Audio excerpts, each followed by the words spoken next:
السلام علیکم قدرمنو کتونکو اوریدونکو ولاړ یو د پړچینار په ځمکه باندې دا هغه ځمکه دی چې همیشه د کلاس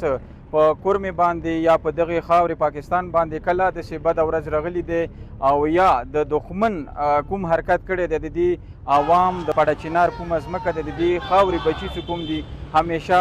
د هغو عناصرو خلاف چې پاکستان خلاف دي د هغوی خلاف ولاړ دي. پرون چې کومه د افغانستان د اړخه په مختلفو ځایونو او خاصه توګه په خرلچي بارډر باندې پاکستان په خاورې باندې کومه حمله وشوله هغه کې د سکیورټي فورسز او د پاک فوج کوم جوغ جواب ورکړلو. نن هم دغه د پړچینار کوم ځوانان دي او کوم د دې خاورې کوم بچي دي هغه راوتي دي او د پاکستان سکیورټي فورسز سره د هم یکجهتۍ او هغوی ته د خراج عقیدت پیش کولی او د افغانستان خلاف او دغه شان د پاکستان کوم دښمن نصیر دي د هغوی خلاف د کاروایي کولو عزم سره راوتي دي. موږ سره دلته د پړچینار اوسیدونکي ولاړ دي هغوی هم د خپلو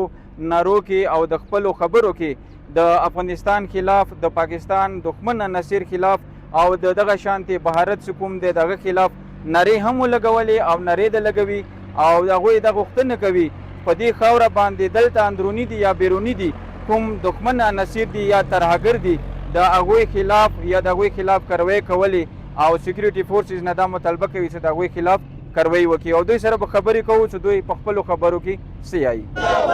پاکستان زنده‌باد، پاک فوج زنده‌باد، پاک فوج زنده‌باد. هر یو ایون دا چې سکولونو کې مداخله کړو هیلث فیسیلیټي مو ویر کړې هر یو لکه څنګه پاکستاني ته حکومت پاکستان سہولتونه کې داسې موده ته ورکړي دا نمک حرام احسان په پاکستان وکړو نن دا نمک حرامي وکړه او لاړو دی وزیر خارجه انډیا کې کېنستلو والته کې چې دا پاکستان خلاف سازش وکړلو او دا هم بیا چې بیګا کوم د خلاف هغه کړی دا او د پورچې پرېښی وو تېښته یې وکړه پاکستان فوج ته مو سلام ده پاکستان زنده آباد او دغه شانتې موږ پاکستان قوم سره شانه بشانه ولاړو او قبایل خو چرته هم پڅړ نه دي بیګان قبایل سره په مرچو کې د کورمې قبایل سره مرسته کړې او هیلپ یې کړې بالکل سره شانه بشانه ولاړ دي او بلکې چې څوره بیل د قبایلو دا دو خلاف به ان شاء الله موږ ټول که نر ده که ښځه ده او که وړي که که ځوان ده جنګېږو به که نه پاکستان پاک فوج قدم بڑھاؤ ہم تمہارے ساتھ ہیں پاک فوج قدم بڑھاؤ ہم تمہارے ساتھ ہیں. قبایلی علاقې دي په غټولو باندې یو اټیک وکړلو نو دې حوالې سره مونږ ریل یو بسله کشمیر چوک نه پریس کلب پورې نو چې مونږ سره څومره عوام وي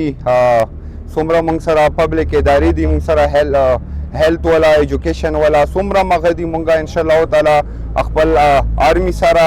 خپل ایڈمنسټریشن سره ولاړ یو چې مونږ طرف نه سم مدد پکار وي څه هیلپ پکار وي کا شپه وي کا ورځې وي ان شاء الله تعالی مونږ طرف نه به اسسټنس وي هیلپ وي او لکه څنګه چې پرون تیری منګل کې مونږ هیلث والا څومره هم فرست ایډ وو هیلث فیسیلیټیز ورته د تیری منګل اسپیټال کې ورته پرووایډ شو داسې به مونږ هیلث سټاف شانه بشانه خپل فورسز سره خپل ډسټریکټ ایڈمنسټریشن سره او خپل ملک سره ولاړو ان شاء الله تعالی.